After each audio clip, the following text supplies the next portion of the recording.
Dijo ahorita que quería tener un buen espacio de la palabra o un buen espacio para predicar la palabra, y vamos a hacerlo. También quiero saludar a los que nos ven a través de la internet, decirles que Dios esta noche tiene un mensaje también para ustedes, tanto los que están aquí presentes como los que están a la distancia. Dios quiere hoy darle un mensaje nuevo. ¿Sabía usted que la palabra de Dios es nueva cada mañana? Y que así nos prediquen de un mismo texto toda la semana, el Señor nos trae algo nuevo, porque Él es una fuente inagotable para el hombre. Vamos a ponernos en pie, hermanos, y vamos a abrir la palabra del Señor en el libro de San Lucas, capítulo 19, verso 10. Bueno, viene conmigo también el joven Anderson, un adolescente de la iglesia, a quien estamos ayudando, dirigiendo. Y yo le dije, vámonos a predicar la palabra, para que usted se dé cuenta cómo se le sirve al Señor. Pero le quiero decir que no es gratis, le va a tocar orar mientras yo predico. Sí, solo con eso tengo a Anderson. Bueno, por allí veo también al hermano Jacob, qué bueno verle, perseverar. En algún momento compartimos también en la congregación. Bueno, vamos a abrir entonces la palabra San Lucas capítulo 19, verso 10. Amén. San Lucas 19, verso 10. Algunos hasta de memoria se lo saben. Vamos a leerlo todos a una sola voz para que entonces entremos en la meditación de la palabra de Dios esta noche. Vamos a leer todos. Porque el Hijo del Hombre vino a buscar y a salvar lo que se había perdido. Vuelva y repítalo. Porque el Hijo del Hombre vino a buscar y a salvar lo que se había perdido. ¿Usted me quiere regalar una oración, hermanos?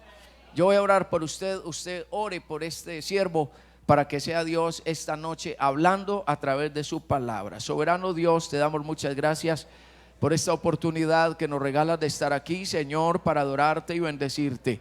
Gracias, bendito Padre Celestial, porque hoy puedo levantar a ti mis manos, mi voz, mi corazón, todo mi ser, para presentarte, Señor Jesús, mi reconocimiento, mi alabanza y mi adoración, porque tú eres mi Dios.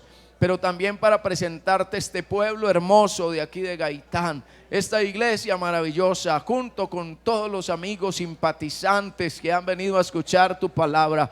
Te pido, Señor, que por favor obres, que los salves, Señor, porque he venido a traer un mensaje no mío, sino un mensaje que ya está inscrito, un mensaje que ya tú nos has dado. En el nombre de Jesús te lo pedimos, amén y amén. Bueno, pueden sentarse, hermanos, y vamos a ceñirnos al tema que los hermanos de evangelismo nos dieron desde el momento en que nos extendieron la invitación, y es: dejó las 99 y vino por mí. Amén. Dejó las 99 y vino por mí. Para que usted entienda, hermano, el tema que vamos a tratar, es necesario que esté muy atento. Así que usted me va a ayudar a predicar. He venido a traerles un mensaje de parte de Dios. Me traté de ceñir al máximo al tema que los hermanos nos dieron, hasta el texto que nos dieron lo he tenido aquí como introducción. Así que los invito para que estemos bien atentos. Dejó las 99 y vino por mí. Estaba pensando que de todo lo que existe en el cielo y en la tierra, lo que más le interesa a Dios es el hombre. El sol es importante, las estrellas son hermosas, los árboles pues llaman la atención, las flores también. Pero para Dios lo que más significa en toda la creación es el hombre. Todo lo que Él hizo en la tierra lo hizo bueno. Pero ¿sabe por qué hizo Dios todo bueno? Pensando entonces en su creación amada, pensando en la humanidad. Dios todo lo que hizo lo hizo bueno pensando en nosotros. Y cuando el querubín entonces hizo la rebelión en el cielo, hablando del diablo o de Satanás, hizo la rebelión en el cielo con parte de los ángeles, fue lanzado a la tierra de manera poderosa. Fue lanzado a una velocidad impresionante, tanto que Jesús le dijo a los discípulos que él había visto a Satanás caer del cielo como un rayo. Usted dirá, pastor, si estabas hablando que el hombre es lo más importante, ¿por qué nos mienta esta escena? ¿Por qué hablas de esto? Porque cuando Lucifer o Satanás fue lanzado de los cielos, Dios no hizo nada para volverlo a recuperar. Ese querubín fue llamado diablo, y a partir de ese momento comenzó a desempeñar un papel en la humanidad, en la tierra, porque dice la Biblia que el mundo entero está bajo el maligno. El diablo fue llamado diablo y Dios no hizo nada por él, sino que está cumpliendo con este papel. Pero sí se despojó de su trono de gloria para venir a salvar al hombre. Él no hizo nada por los ángeles que fueron tirados, por decir así, desde arriba, y por aquel querubín, pero sí vino y se despojó por usted y por mí.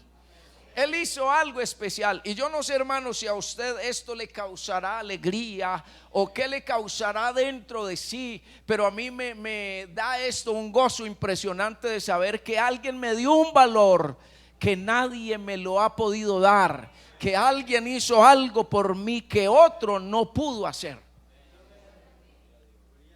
¿Usted se ha preguntado en algún momento por qué se manifestó Dios en carne? ¿Se ha puesto usted a pensar? Yo estaba pensando que fue por la necesidad tan grande que tenía el hombre, ya que estábamos destituidos de la gloria de Dios. Pero no es tanto pensamiento mío, sino que eso dice la palabra, que nosotros estábamos destituidos de la gloria de Dios. No teníamos esperanza. Estábamos muertos espiritualmente. Romanos 3:23 dice: por cuanto todos pecaron, están destituidos de la gloria de Dios. Oiga, todos, sin excepción ninguna, todos estábamos destituidos de la gloria de Dios. No teníamos esperanza de vida. Con el pecado de Adán, lo único que a nosotros nos esperaba era una condenación imposible de evitar. Si del hombre entonces se tratara, no había remedio para el hombre. No teníamos escapatoria. Sobre toda la raza humana había venido muerte. Estamos hablando en términos pasados. Había venido muerte, porque ahora en Cristo Jesús tenemos vida. Yo no sé cuántos esta noche estén sintiendo la vida de Jesús, pero tenemos vida en su nombre. Antes no teníamos esta vida, no teníamos este gozo, pero ahora en Cristo tenemos una esperanza viva. Romanos 5:12 dice: por tanto, como el pecado entró en el mundo por un hombre, hablando de Adán, y por el pecado la muerte, así la muerte pasó a todos los hombres por cuanto todos pecaron. No habíamos nacido siquiera y ya habíamos pecado. Por eso si algún amigo dice aquí: no, pastor, es que yo no necesito arrepentirme, porque no falta el que cuando uno va y lo evangeliza dice: pastor, es que yo no soy el más malo, o hermano, yo no necesito arrepentirme, es que mire que yo soy una persona que no hago sino trabajar y no me meto con nadie. Pero la Biblia dice que todos pecamos delante de Dios. Usted no tiene que ser un homicida, y perdóneme la expresión, usted no tiene que ser un ladrón para venir a arrepentirse. Yo creo que todos en Adán pecamos y estábamos entonces sentenciados a muerte. Pero dice la palabra que también así la muerte pasó a todos los hombres por cuanto todos pecaron. Así que por la desobediencia de un hombre toda la raza humana fue sentenciada a muerte. Pero mire lo que sucedió: pues si por la transgresión de uno solo reinó la muerte, mucho más reinarán en vida por uno solo, Jesucristo, los que reciben la abundancia de la gracia y del don de la justicia. Es decir, que los que recibimos esta palabra gloriosa, en él podemos tener vida. Amén. Así que como por la transgresión de uno vino la condenación a todos los hombres, de la misma manera por la justicia de uno vino a todos los hombres la justificación de vida. Nosotros hoy somos justos solo por la gracia de Dios. No fue nuestra obra, fue la obra de Jesús en el Calvario la que a nosotros nos justificó. ¿Quién era usted antes de conocer a Cristo? No teníamos identidad. Estábamos desbordados en el pecado.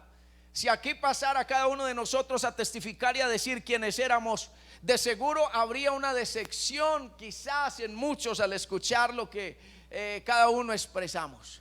Pero hoy, por la gracia de Dios, ya no somos los de antes. El Señor nos ha justificado por su gran misericordia.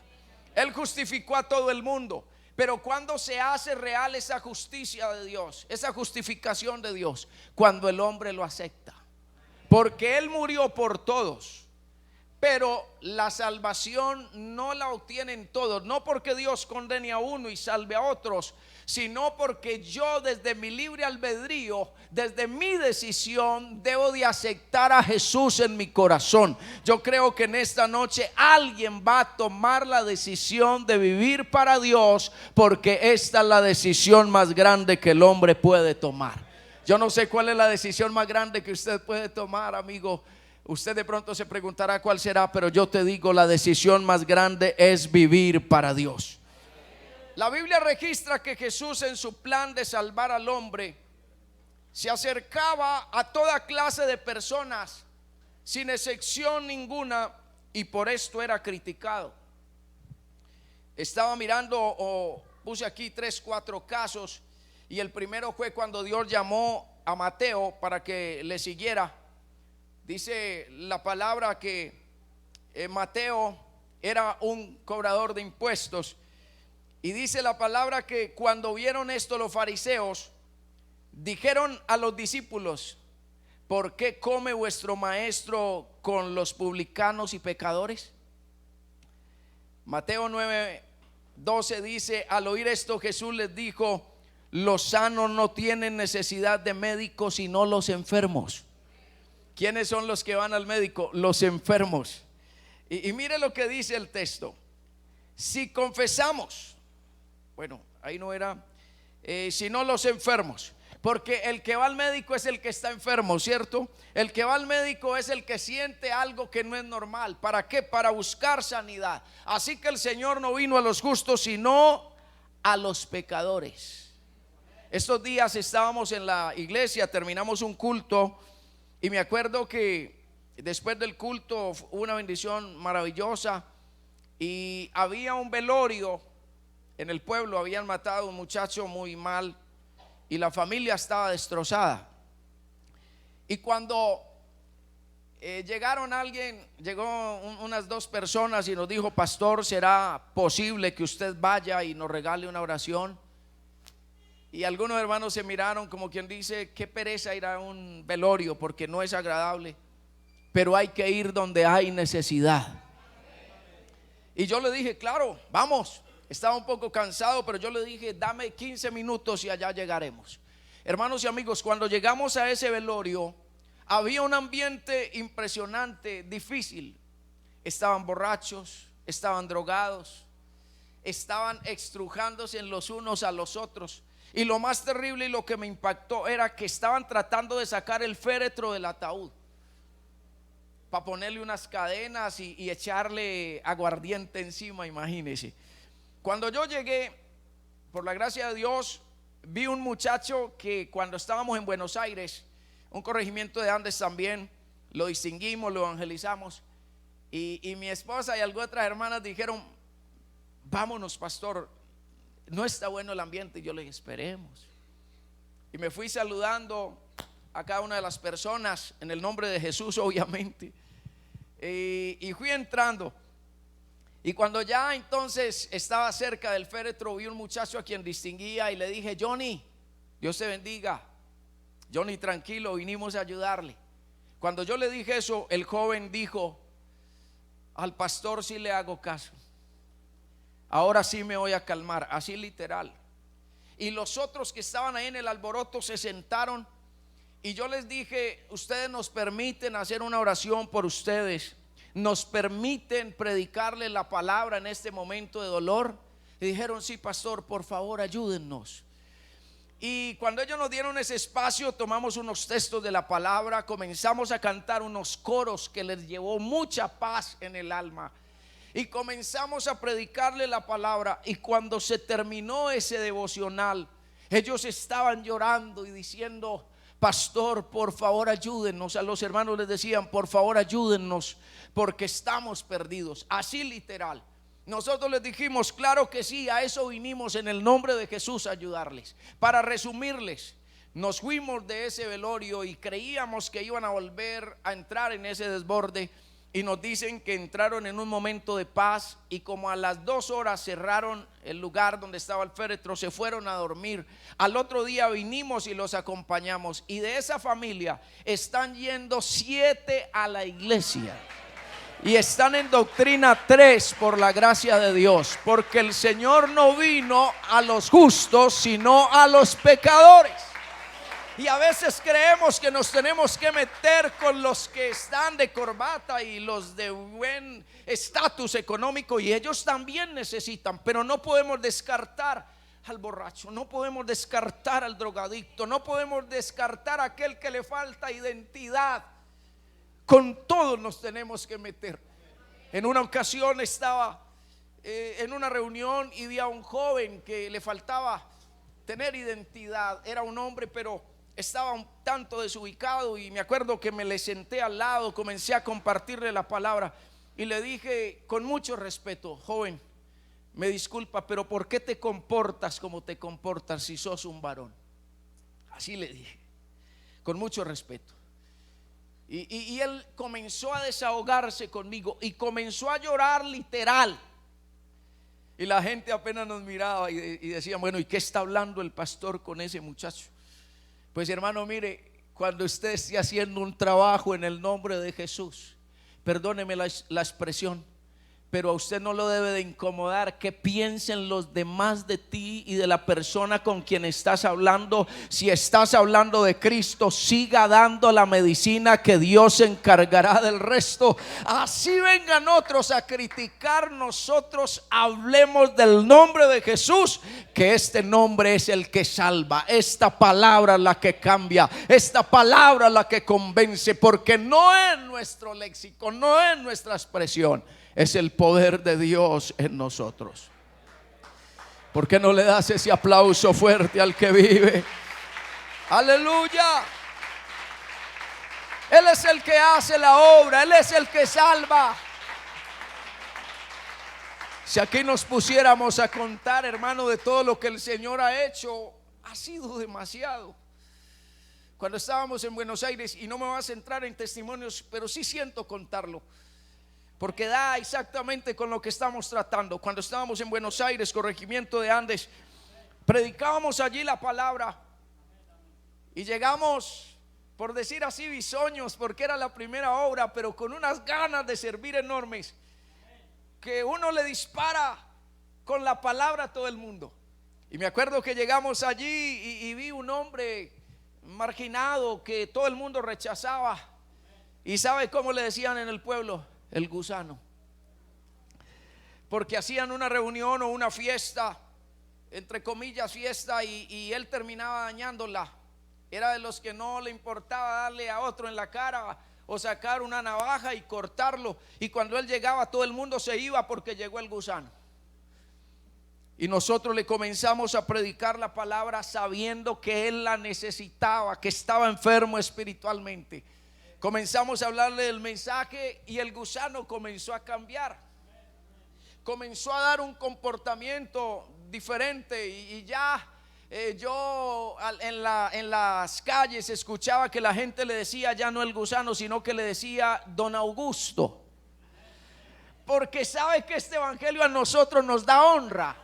Este evangelio a nosotros nos da altura. Este evangelio a nosotros nos da identidad. Esa identidad que se nos pierde por el pecado, nos la devuelve Dios a través de la palabra. Dios hace cosas grandes cuando uno lo acepta a Él en el corazón. Usted para el mundo será cualquier cosa, pero para Dios significa demasiado. Antes de conocer a Cristo, ¿cómo te decían? Perdóneme, ¿cuál era su chapa? ¿Cómo te llamaban en el barrio?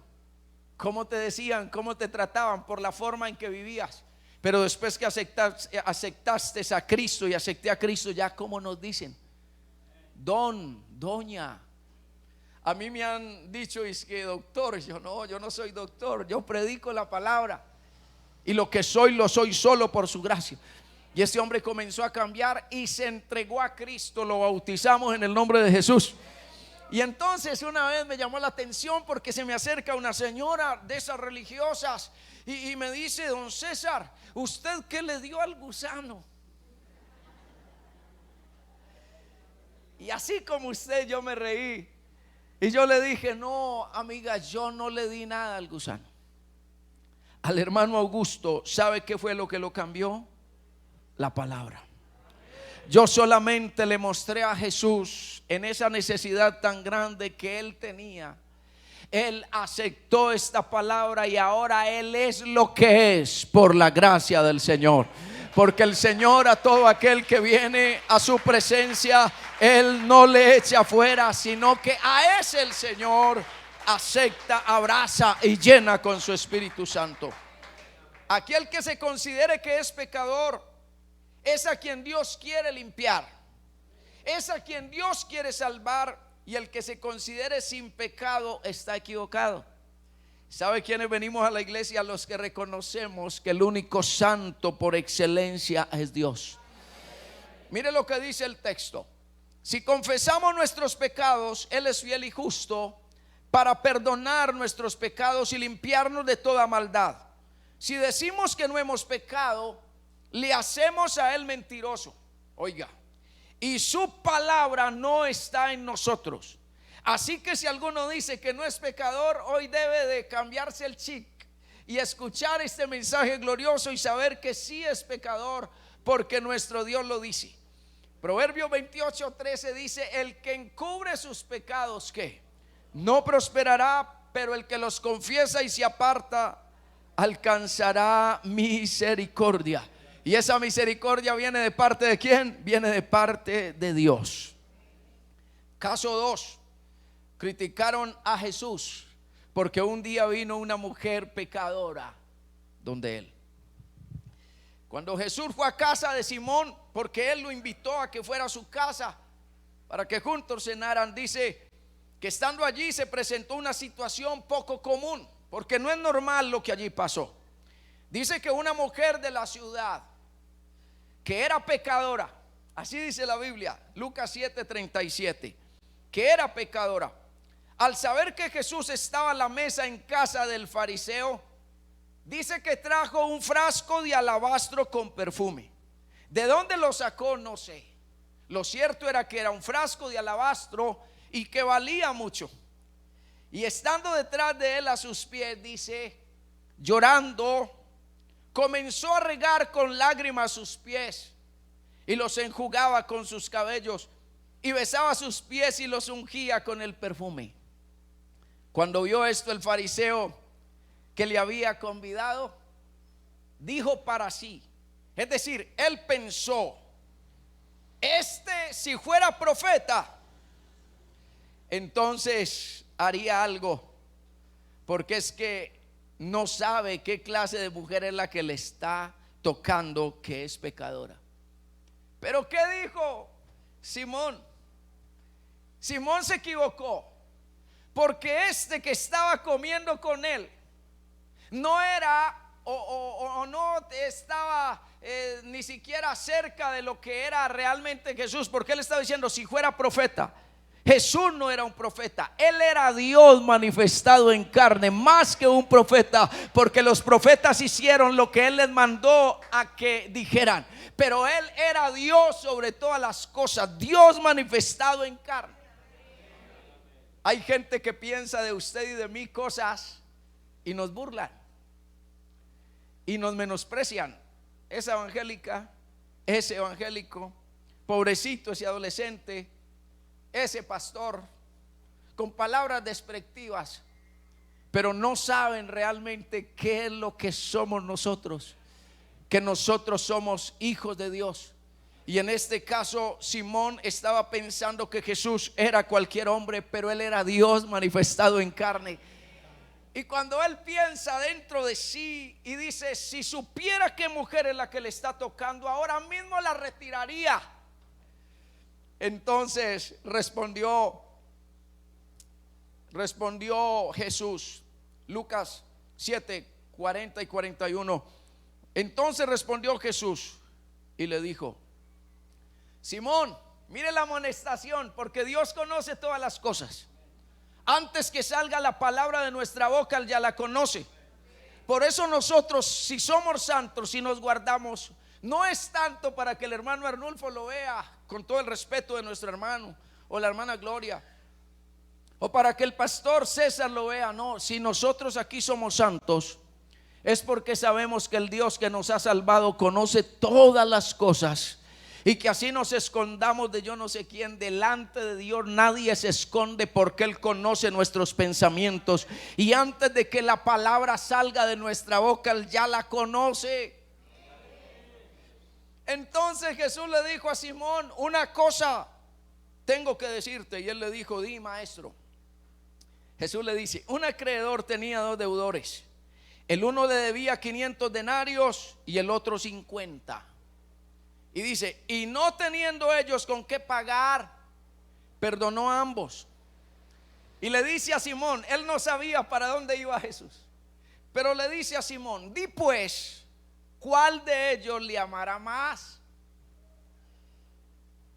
Pues entonces Simón le responde: pues, maestro, pues al que se le perdonó más, me imagino que ese es el que más ama. Y Jesús le dice: tú no me diste agua para mis pies. Ella con sus lágrimas me los ha enjugado, y con sus cabellos me los ha secado. No me ungiste con aceite, mas está ungido con perfume, con nardo puro mis pies. Porque el que mucho se le perdona, mucho ama, y al que se le perdona poco, poco ama. Ahí le estaba diciendo Jesús a Simón que esa mujer, a quien él llamaba pecadora y que debía de retirar, lo que era una mujer necesitada y enferma de que Jesús hiciera algo por ella. Y como ella se consideraba pecadora y necesitada delante de Dios, pues entonces él ahora le había perdonado sus pecados, porque le dijo a esa mujer: tus pecados te son perdonados. Porque cuando alguien está necesitado de Dios y viene a su presencia, Dios le perdona los pecados. Y no solo le perdona los pecados, sino que también lo salva, lo hace nueva criatura, hace algo especial en su vida. ¿A cuántos el Señor aquí ha salvado por su gran misericordia? Él nos ha salvado. Sabe que yo un día vine a la iglesia necesitado como cualquiera de los amigos hoy, pero no vine a la iglesia ni siquiera por salvación. Vine a la iglesia por algo curioso. Papá y mamá siempre me decían: no escuche los cristianos, los evangélicos son protestantes, no los escuche. Y tenían en la puerta: somos católicos y no insista. Y cuando iban los hermanos a predicarnos la palabra, yo me acuerdo que cerraba la puerta y no los oía. Pero el evangelio de alguna manera se filtró en la familia, y el cuñado mío comenzó a ir a los cultos. Y un día me invitó al culto, y yo de 12 años le dije: no, a mí no me gustan los evangélicos, no me gustan los protestantes, yo no voy por allá. Entonces él utilizó unas palabras y me dijo: César, pero si vamos al culto, yo lo invito a café con leche y papa después que terminemos. Entonces yo me rasqué la cabeza y dije: bueno, a mí no me gustan mucho los evangélicos, pero si hay café con leche y papa, vamos. Y me fui para el culto. Y de 12 años me acuerdo que tenía aquí el cabello un poquito largo y estaba de camiseta y de mochos, y me fui a escuchar la palabra. Pero yo me quedé en el culto así quietecito, yo no miraba para los lados, porque yo veía a los hermanos de corbata, Veía al pastor de saco y bien presentado, las hermanas ahí adorando, veía yo que los hermanos estaban ahí exaltando el nombre del Señor y yo ahí quietecito. Yo dije, uy, qué pena, yo estoy muy mal vestido, aquí la gente está bien ordenada y yo ahí quietecito. Pero algo especial que me sucedió a mí en ese culto que jamás lo termino, lo olvido, era que cuando el pastor predicaba, lo que él decía se me metía en el corazón y me estremecía siendo un niño de 12 años. Porque yo llegué a la iglesia, y lo digo para la gloria de Dios, cuando llegué así de esa manera por el café y la papa, el Señor cambió mi pensamiento, porque a partir de ese momento yo llegué realmente a escuchar la palabra y a decirle: Señor, haga conmigo lo que usted quiera. Y a partir de ese momento, hermano y amigo, el Señor comenzó a cambiarme. Me fui por un café y me fui por una papa, pero el Señor me dio salvación y vida eterna.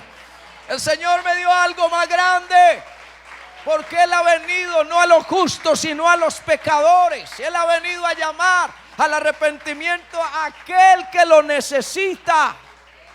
A partir de ese momento yo dije: venga, mócheme en este cabello. No sigo presentándome así. Y al próximo culto ya no fui capaz de ir en mochos, sino que me fui en pantaloncitos largos y de camiseta, y comencé a escuchar la palabra. Y le resumo rápidamente: me demoré 6 meses para que el hermano Guillermo me bautizara, el hermano Guillermo Tovar. Y él no me quería bautizar porque yo era más pequeñito que ahora. Estaba por allá todo pequeñito, y yo le dije: pastor, bautíceme. ¿Y sabe qué me dijo el hermano Guillermo? Él me decía: Checho, yo no te voy a bautizar, estás muy joven todavía. ¿Y sabe qué le dije yo? Pero Dios me dio esas palabras. Yo le dije: hermano Guillermo, si yo me muero y usted no me bautiza, entonces usted le da cuenta a Dios de mi vida. Él se quedó mirándome y me dijo: pues Checho, y la cosa así, yo lo bautizo. Y me bautizó por la gracia de Dios. Recibí el Espíritu Santo antes de ser bautizado. Y cuando acepté a Jesús en mi vida, me acuerdo que esa noche, hermano, porque me bauticé un 31, y el 1 de enero el hermano Guillermo nos llevó a una convención a Barranquilla, y me acuerdo que me acostaron debajo de una mesita por allá en Tarazá, porque íbamos evitando costos. Y me acostaron por allá debajo de una mesita en Tarazá, y allá debajo de esa mesa yo comencé a soñar. ¿Y sabe qué soñaba? Que me había ido con el Señor. Y sonaban unas campanillas y una música celestial, y yo dije: ay, valió la pena, soy salvo. Y cuando desperté estaba bajo la mesa, pero con unas ganas enormes de seguir luchando por esta salvación tan grande y de servirle. Y aquí estamos por su gran misericordia, hace 28 años predicando la palabra, porque esto es lo mejor que nos ha pasado. Yo amo a Jesús por eso, porque Él me ha cambiado. Yo lo amo porque Él me ha salvado. Jesús vino a rescatar, a salvar lo que un día se echó a perder, y no había forma humana de solucionar el problema de toda la raza humana. Si por el hombre mismo dependía la vida, no hubiéramos tenido nosotros escapatoria ninguna. Pero mire lo que dice Lucas capítulo 19, verso 10, dice: el Hijo del Hombre vino a buscar, ¿y a qué? Y a salvar lo que se había perdido. Y es ahí donde está el meollo de esta reunión y del mensaje y lo que queremos tratar. Porque San Lucas 15, el verso 1 y 2 dice que se acercaban a Jesús todos los publicanos y los pecadores para oírle. Y los fariseos y los escribas murmuraban diciendo: este a los pecadores recibe y come con ellos. Y estaba mirando que eran los fariseos. Y los fariseos y los escribas se molestaban cuando Jesús se relacionaba con las personas pecadoras, porque eran los criticones, que no falta el que critique, ¿cierto? Ellos se cuidaban mucho de mantenerse limpios. Ellos se creían limpios según la ley, y trataban de no meterse mucho con los pecadores. ¿Y sabe para qué lo hacían? Para no contaminarse. Ellos lo hacían, se mantenían alejados para no contaminarse. Jesús actuó totalmente diferente. Y si usted mira por las escrituras, Jesús no solo se acercó a ellos, sino que se atrevió, escuche esto, a tocar a los leprosos. Él tocó los leprosos y no se lavó las manos según la costumbre de ellos, porque según ellos se tenían que purificar si de pronto tocaban algo que los pudiera contaminar. Ellos tenían que tener un ritual. Pero Jesús es diferente. Jesús no se puede comparar a ningún hombre, porque cuando estudiaba se me vino algo de parte de Dios, que cuando Jesús toca lo inmundo no lo contamina a él, sino que él limpia eso que está sucio. Si usted y yo nos acercamos al pecado, el pecado nos ensucia, nos contamina. Pero a Jesús viene el que está más sucio, el que está más cargado, el que ha ido al fondo del pecado y de tantas cosas, y viene a la presencia de Dios, y Dios lo entrega limpiecito, Dios lo entrega nuevo, Dios lo entrega transformado. Dios hace de nosotros personas totalmente diferentes. Amén. Porque es que nuestro Dios tiene un poder sobrenatural. Los fariseos no tenían por qué compararse con él. Entonces él le refirió esta parábola diciendo: ¿qué hombre de vosotros, teniendo 100 ovejas, y pierde una de ellas, no deja las 99 en el desierto y va tras la que se perdió hasta encontrarla? Le dijo Jesús. Él ahí lo que estaba diciendo era que él venía, era lo más vil,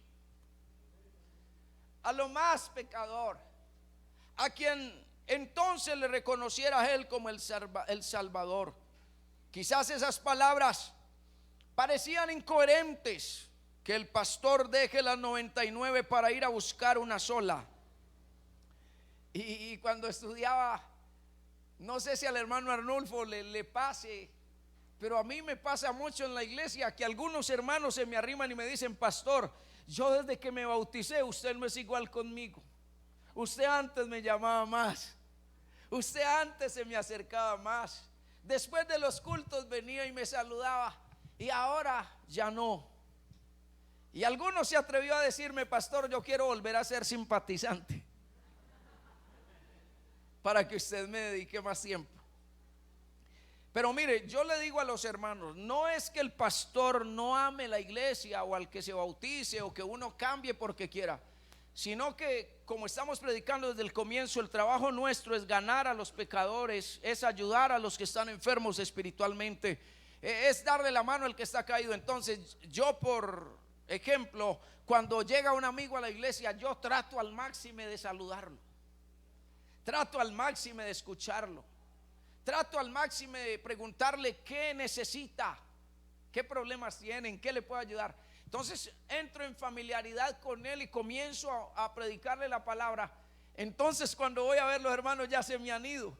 Obviamente después voy y los visito, pero algunos dicen: pastor, usted no es el mismo. Pero es porque uno, así como Jesús, deja, por decir así, las 99 que ya están y va atrás de aquellos que necesitan conocer a Cristo, va atrás de aquellos que todavía no han conocido al Señor.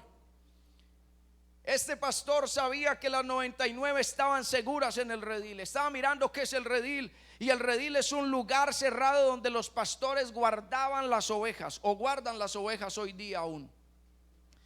Mientras que la oveja perdida estaba por allá, quizás en el desierto, en peligros de depredadores. Además, cada oveja tiene un valor muy alto. La iglesia ya está segura. A la iglesia la cuida este buen pastor que se llama Jesús de Nazaret. Nosotros solo somos administradores, y uno se ve movido por el Espíritu a ayudar a aquellos que están necesitados. Hace aproximadamente unos 3 meses en Tapartó me ocurrió algo especial. Y es que había una amiga trinitaria en la cuadra, y esta amiga miraba la iglesia de lejos. Y no la voy con los pentecostales, yo soy trinitaria. Yo la saludaba: vecina, ¿cómo está? Ella me decía: bien, pero seria.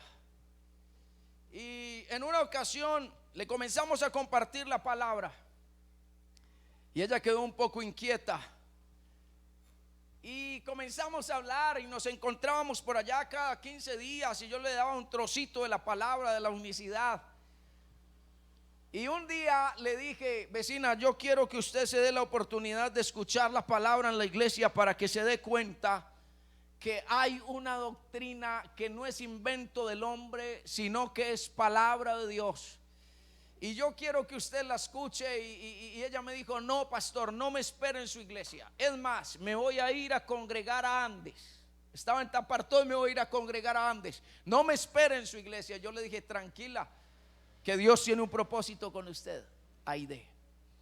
Y ella se fue, pero con la inquietud. Y después fue que me contó que se fue para la casa a orar. Y le dijo al Señor: Señor, lléveme a la iglesia verdadera. Yo no voy a ir allí.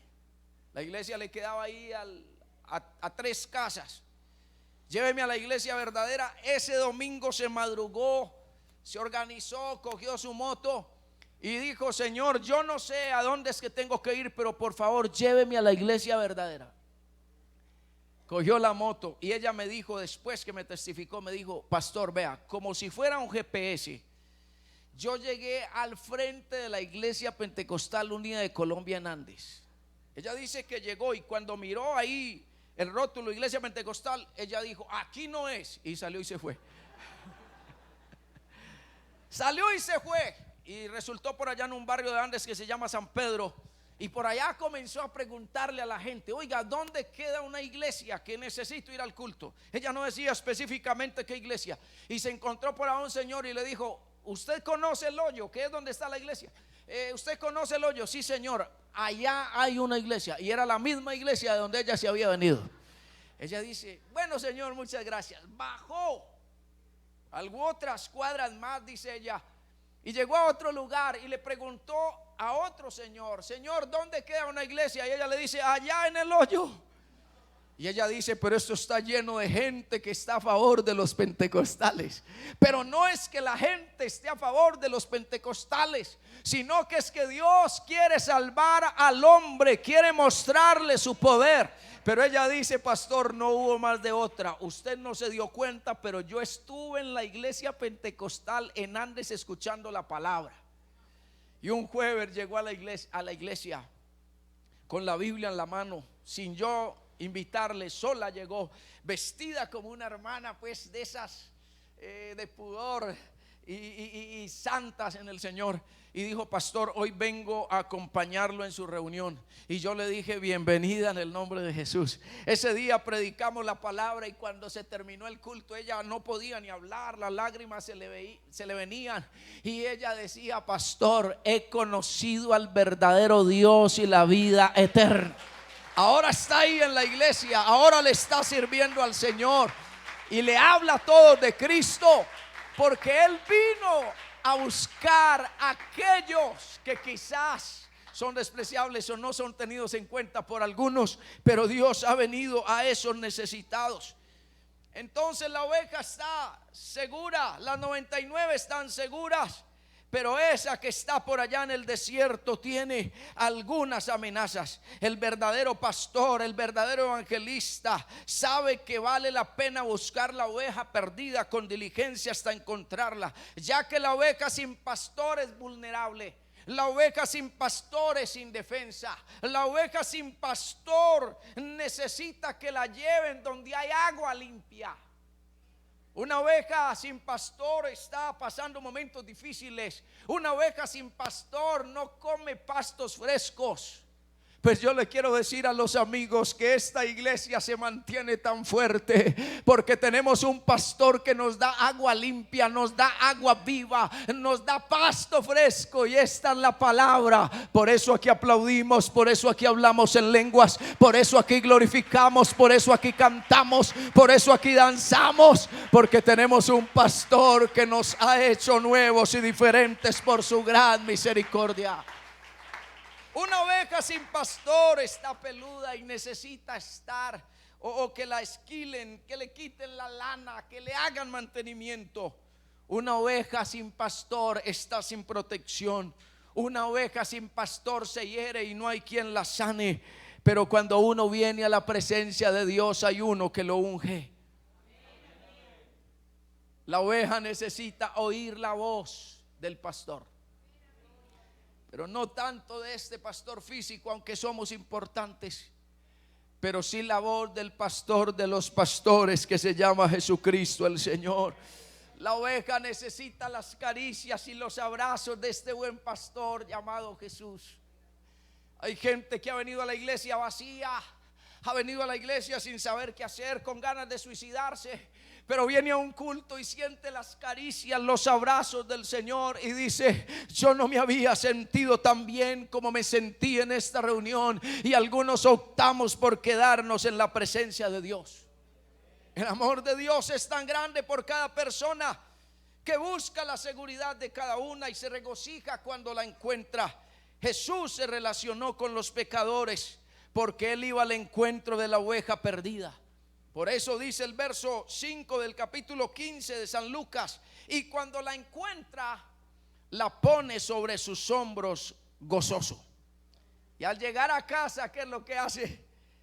Se reúne con sus amigos y vecinos, diciéndoles: gozaos conmigo, porque he encontrado mi oveja que se había perdido.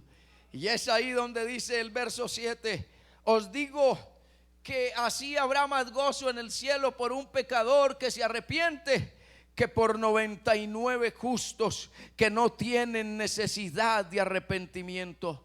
Este buen pastor nos ha encontrado a nosotros y quiere encontrarte a ti, estimado amigo. Yo no sé cuántos quieran en esta noche sentir las caricias de este buen pastor, pero Él está aquí.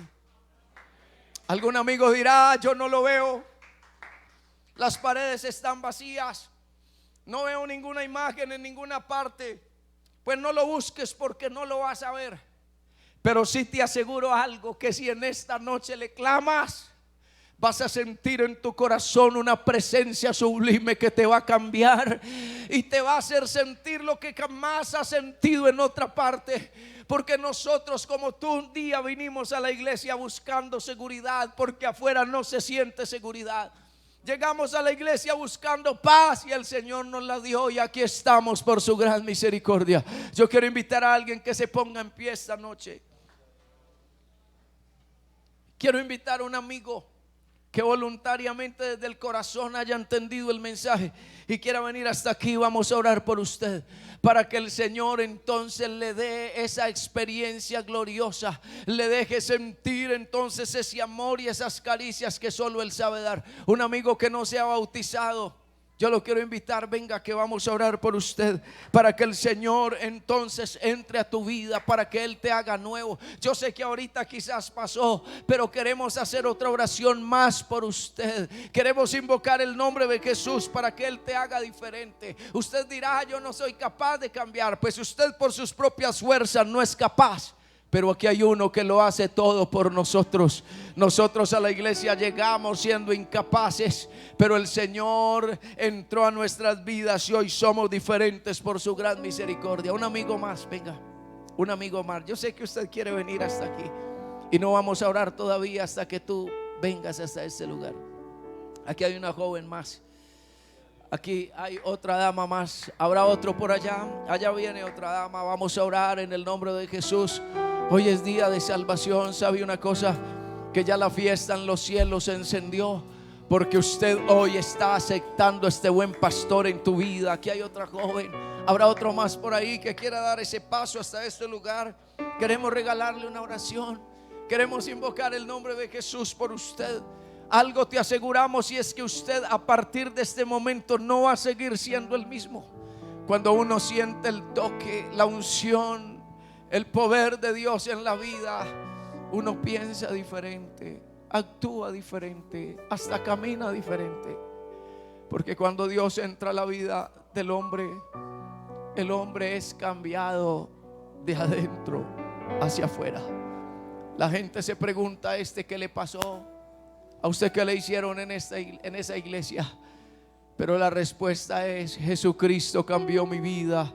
Hoy soy diferente por su gran misericordia. Iglesia, usted que ya aceptó este buen pastor, usted que hoy puede disfrutar de esta bendición tan grande, ¿por qué no vienes y oras por estos amigos?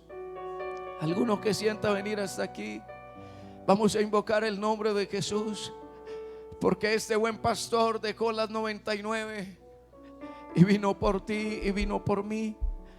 No sé cuánto hace que el Señor te salvó, hermano. No sé cuánto hace que el Señor te limpió. No sé cuánto hace que comenzaste a sentir esa unción en tu vida.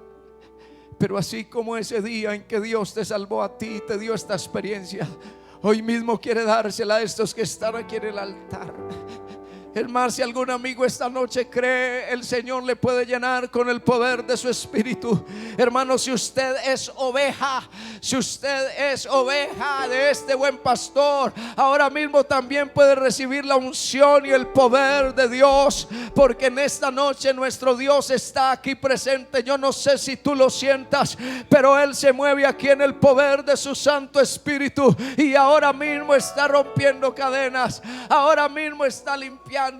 Ahora mismo Dios está haciendo que el que está cautivo se sienta libre.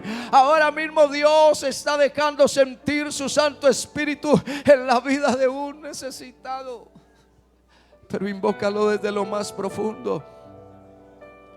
Hermano, invoca el nombre de Jesús desde lo más profundo, y yo estoy seguro que en esta noche el Señor salvará no a uno, sino que salvará a 2, salvará a 3, salvará a todos los que han venido. Amigo, quizás no sabes orar muy bien, pero en esta hora yo te invito solo a que digas: Jesús, Jesús, Jesús, tú eres mi pastor. Tú eres mi pastor. Yo he estado perdido, perdida, pero aquí estoy. Por favor, tómame en tus hombros. Llévame al redil, llévame al redil. Dame de tu amor. Hoy estar en el redil de Cristo es estar en el mejor lugar. Hermano, yo no sé si tú en el redil de Cristo, en la presencia de Dios te sientes seguro, pero en la presencia del Señor sentimos paz, sentimos gozo, sentimos seguridad. En la presencia de Dios nos sentimos livianitos. En la presencia de Dios nos sentimos llenos de su unción. Yo no sé cuánto se sienta lleno de la unción y del poder del Espíritu Santo, y en esta noche lo puede aplaudir. Yo no sé aquí en esta noche quién lo quiere aplaudir y decirle: Señor, yo te doy este aplauso porque tú has sido bueno. Yo te doy este aplauso porque tú has sido maravilloso. Estas palmas de alabanza y de adoración que yo te doy, te las doy porque tú has sido, Señor, conmigo como nadie se ha comportado.